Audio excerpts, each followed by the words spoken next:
Hi guys, so last സെഷനിൽ നമ്മൾ check ചെയ്തു, നമുക്ക് കമ്പനി ഡീറ്റെയിൽസ് കിട്ടുന്നുണ്ട്. റൂട്ട് ക്വറി ടൈപ്പിൽ നമ്മൾ കമ്പനി ഡീറ്റെയിൽസ് കൊടുത്തിട്ട് അത് നമുക്ക് കിട്ടുന്നുണ്ട്. നമ്മൾ ലാസ്റ്റ് സെഷനിൽ കണ്ടു. സോ ഇവിടെ നമ്മൾ ഇനി ആക്സസ് ചെയ്യാൻ ലൈക്ക് ഇവിടെ നമ്മൾ ആക്സസ് ചെയ്യാൻ പോകുന്നത് ഇനി ഈ കമ്പനിയിൽ നിന്ന് ലൈക്ക് പെർട്ടിക്കുലർ യൂസേഴ്സിന് ലൈക്ക് ഈ കമ്പനിയിൽ ഏതൊക്കെ യൂസേഴ്സ് വർക്ക് ചെയ്യുന്നുണ്ടോ അവരെ എങ്ങനെ ആക്സസ് ചെയ്യാം എന്ന് വേണ്ടിയിട്ടാണ് നമ്മൾ ട്രൈ ചെയ്യാൻ പോകുന്നത്. സോ അതിന് ഞാനിവിടെ എന്താ ആഡ് ചെയ്തതെന്ന് വെച്ചാൽ ഞാൻ ഇവിടെ യൂസേഴ്സിനെ ആഡ് ചെയ്തു, എന്നിട്ട് ഫസ്റ്റ് നെയിം എന്ന് പറഞ്ഞ് കൊടുത്തു. ഇപ്പോൾ കറൻ്റ് റൺ ചെയ്തപ്പോൾ എനിക്കൊരു എറർ വരുന്നു. സോ നമ്മൾ മുമ്പ് ഇങ്ങനെയായിരുന്നു കൊടുത്തിരുന്നത്. നമ്മുടെ മുമ്പത്തെ വീഡിയോയിൽ റൺ ചെയ്ത് കഴിഞ്ഞാൽ നമുക്ക് ഡീറ്റെയിൽസ് കിട്ടും. അപ്പോൾ ഞാനിവിടെ കറസ്പോണ്ടിങ് യൂസേഴ്സിനെ കിട്ടാൻ വേണ്ടിയിട്ട് യൂസേഴ്സിനെ ആഡ് ചെയ്തിട്ട് ഫസ്റ്റ് നെയിം എന്ന് പറഞ്ഞ് കൊടുത്തു. റൺ ചെയ്ത് കഴിഞ്ഞപ്പോൾ എനിക്കൊരു എറർ വന്നു. Cannot query field users on the type company. So basically അതെന്താണെന്ന് വെച്ചാൽ നമ്മളൊരു റിലേഷൻഷിപ്പ് സെറ്റ് ചെയ്തിട്ടില്ല ഈ കമ്പനിയിൽ നിന്ന് യൂസേഴ്സിനെ കിട്ടാനായിട്ടുള്ളത്. അതുകൊണ്ടാണ് ഈ എറർ വരുന്നത്. സോ ഇപ്പോൾ കറൻ്റ് നമ്മൾ എങ്ങനെ മെൻഷൻ ചെയ്താൽ നമ്മൾ ഇതാണ് മെൻഷൻ ചെയ്തേക്കുന്നത്. ഈ റൂട്ട് ക്വറിയിൽ നിന്ന് യൂസറിലേക്ക് വിളിക്കുന്നുണ്ട്, റൂട്ട് ക്വറിയിൽ നിന്ന് കമ്പനി ആക്സസ് ചെയ്യാം. സോ റൂട്ട് ക്വറിയിൽ നിന്ന് ഞാൻ പെർട്ടിക്കുലർ ഐ ഡി വെച്ച് യൂസറിനെ വിളിച്ച ശേഷം ആ യൂസറിൻ്റെ അവിടെ പോയിട്ട് എനിക്ക് ആ യൂസറിൻ്റെ കറസ്പോണ്ടിങ് കമ്പനി ഡീറ്റെയിൽസും കിട്ടുന്നുണ്ട്. സോ ഈ റിലേഷൻഷിപ്പാണ് നമ്മളിപ്പോൾ കറൻ്റ് ആഡ് ചെയ്തേക്കുന്നത്. ഓക്കെ, സോ റൈറ്റ് നൗ നമുക്ക് ഈ പെർട്ടിക്കുലർ കമ്പനിയിൽ ഏതൊക്കെ യൂസേഴ്സ് വർക്ക് ചെയ്യണമെന്നുള്ള ഓപ്ഷൻസ് നമുക്ക് കിട്ടിയില്ല. സോ അതിന് വേണ്ടിയിട്ട് നമ്മൾ ഇങ്ങനത്തെ ഒരു റിലേഷൻഷിപ്പ് സെറ്റ് ചെയ്യേണ്ട ആവശ്യമുണ്ട്. സോ ഇപ്പോൾ എനിക്ക് കമ്പനിയിൽ നിന്ന് ആക്സസ് ചെയ്തിട്ട് കമ്പനിയിൽ നിന്ന് ഏതൊക്കെ യൂസേഴ്സ് വർക്ക് ചെയ്യുന്നുണ്ട് എന്നുള്ളത് നമുക്ക് ചെക്ക് ചെയ്യേണ്ടതുണ്ട്. ഓക്കെ, സോ ഇതാണ് നമ്മൾ ഇന്ന് ഇംപ്ലിമെൻറ്റ് ചെയ്യാൻ സ്റ്റാർട്ട് ചെയ്യുന്നത്. സോ ഇംപ്ലിമെൻറ്റ് ചെയ്യുന്നതിന് മുമ്പ് എനിക്കൊരു കാര്യം നിങ്ങളെ ഓർപ്പിക്കാനുള്ളതെന്ന് വെച്ചാൽ, ഇപ്പോൾ നമ്മൾ ഒരു യൂസറാണ് ഇവിടെ ആക്സസ് ചെയ്യുന്നത്, ഒരു യൂസർ ഒരു company.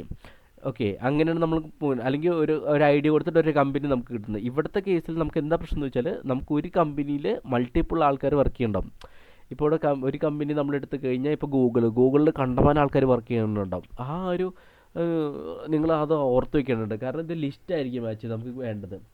So okay, so multiple users work ചെയ്യുന്നതുകൊണ്ട് ഒരു കമ്പനിയിൽ നമ്മളത് ലിസ്റ്റായിരിക്കും ആക്സസ് ചെയ്തത്. ഇപ്പോൾ ഇതുവരെ നമ്മളിപ്പോൾ എന്താ വെച്ചാൽ സിംഗിൾ കമ്പനി വെച്ചിട്ടാണ് നമ്മൾ എടുത്തിരുന്നത്. ഓക്കെ, സോ ഇവിടുത്തെ കേസിൽ നമുക്ക് ലിസ്റ്റ് ഓഫ് യൂസേഴ്സാണ് ആവശ്യമുള്ളത്. സോ ഞാനിവിടെ ഇംപ്ലിമെൻറ്റ് ചെയ്യുന്ന 2 സെപ്പറേറ്റ് സ്റ്റെപ്പ് ആക്കിയിട്ടാണ് ഇംപ്ലിമെൻറ്റ് ചെയ്യുന്നത്. സോ ഫസ്റ്റ് വന്നിട്ട് നമ്മുടെ ജേസൺ സെർവറിൽ ഡാറ്റ എടുക്കാൻ ചെക്ക് ചെയ്യണം, എങ്ങനെ നമുക്കൊരു list of users particular company ആയിട്ട് നമുക്ക് എടുക്കാൻ പറ്റുന്നുള്ളത്. അത് ഇപ്പം നമ്മൾ ചെക്ക് ചെയ്ത് കഴിഞ്ഞാൽ ഇതാണ് നമ്മുടെ ലോക്കൽ ഹോസ്റ്റ് കമ്പനീസ്. ഇപ്പോൾ കമ്പനി 1ൻ്റെ ഡീറ്റെയിൽസ് കിട്ടി നമുക്ക്. ഓക്കെ, എന്നിട്ട് ഞാനിവിടെ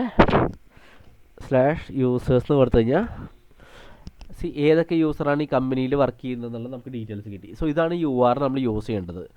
ഓക്കെ, പെർട്ടിക്കുലർ കമ്പനിയിൽ വർക്ക് ചെയ്യുന്ന ഇപ്പം ഞാനിവിടെ 2 കൊടുത്തു കഴിഞ്ഞാൽ കമ്പനി ID 2ൽ ആരൊക്കെ വർക്ക് ചെയ്യണമെന്ന് നോക്കി കഴിഞ്ഞാൽ നമുക്ക് മനസ്സിലായി ഒരാളെ വർക്ക് ചെയ്യുന്നുള്ളൂ എന്നുള്ളത് മനസ്സിലായിട്ടുണ്ട്. ഓക്കെ, ഈ റിലേഷൻഷിപ്പ് ഓട്ടോമാറ്റിക്കലി സെറ്റ് ചെയ്യുന്നുണ്ട്. ഞാൻ മുമ്പ് പറഞ്ഞ പോലെ ജേസൺ സെർവർ ഓട്ടോമാറ്റിക് സെറ്റ് ചെയ്യുന്നുണ്ട്. അതെന്തുകൊണ്ടെന്ന് വെച്ചാൽ കമ്പനി ID പ്രോപ്പർട്ടി നമ്മൾ യൂസ് ചെയ്യുന്നുണ്ട്. എല്ലാ യൂസർക്കും ഈ കമ്പനി ID പ്രോപ്പർട്ടി യൂസ് ചെയ്യുന്നതുകൊണ്ട് അത് ജേസൺ സെർവർ ഓട്ടോമാറ്റിക്കലി സെറ്റ് ചെയ്യുന്നതാണ്. സോ ഇത് നമ്മുടെ API വിളിക്കാൻ വേണ്ടിയിട്ട് കുറച്ചുകൂടി ബെറ്റർ ലൈക്ക് ഈസി ആക്കാൻ വേണ്ടിയിട്ടാണ് ഞാൻ ഈ ജേസൺ സെർവർ യൂസ് ചെയ്യുന്നത്. കാരണം നമ്മൾ GraphQL ആണല്ലോ ഗോത്രൂ ചെയ്യുന്നത്, ബാക്ക് എൻഡ് അല്ലാത്തതുകൊണ്ട് ഞാനിത് ഇങ്ങനെ ഈ ഒരു ജേസൺ സെർവർ വെച്ചിട്ടാണ് നമ്മൾ ഡാറ്റ പോപ്പുലേറ്റ് ചെയ്യുന്നത്. സോ എനിക്ക് പെർട്ടിക്കുലർ കമ്പനിയുടെ യൂസേഴ്സിന് കിട്ടാൻ വേണ്ടി ഇതാണ് URL നമ്മൾ യൂസ് ചെയ്യേണ്ടത്. ഓക്കെ, സോ അടുത്ത സെക്ഷനിൽ നമുക്ക് ചെക്ക് ചെയ്യാം എങ്ങനെയാണ് നമ്മുടെ സ്കീമ ഫയൽ വർക്ക് ചെയ്യേണ്ടതെന്നുള്ളത്. സോ ഇതൊരു ഫസ്റ്റ് സ്റ്റെപ്പാണ്. സോ നമുക്ക് URL കിട്ടി, URL ഡാറ്റ കിട്ടി. ഇനി അടുത്തത് നമ്മൾ ചെക്ക് ചെയ്യേണ്ടത് സ്കീമ ഫയൽ റൈറ്റ് ചെയ്തിട്ട് നമുക്ക് ഡാറ്റ എങ്ങനെ എടുക്കുന്നത്, ആ അടുത്ത സെക്ഷനിൽ കാണിക്കാം. ഓക്കെ, സോ എന്തെങ്കിലും ഡൗട്ട് ഉണ്ടെങ്കിൽ ആസ് യൂഷ്വൽ മെൻഷൻ ചെയ്യുക കമൻറ്റിൽ. ഞാൻ പറയാൻ ശ്രമിക്കുക, ലൈക്ക് നിങ്ങളെ കൊണ്ട് സോൾവ് ചെയ്യാൻ പറ്റുന്നുണ്ടെങ്കിൽ തീർച്ചയായും സോൾവ് ചെയ്ത് തരാം. Okay, thanks, by.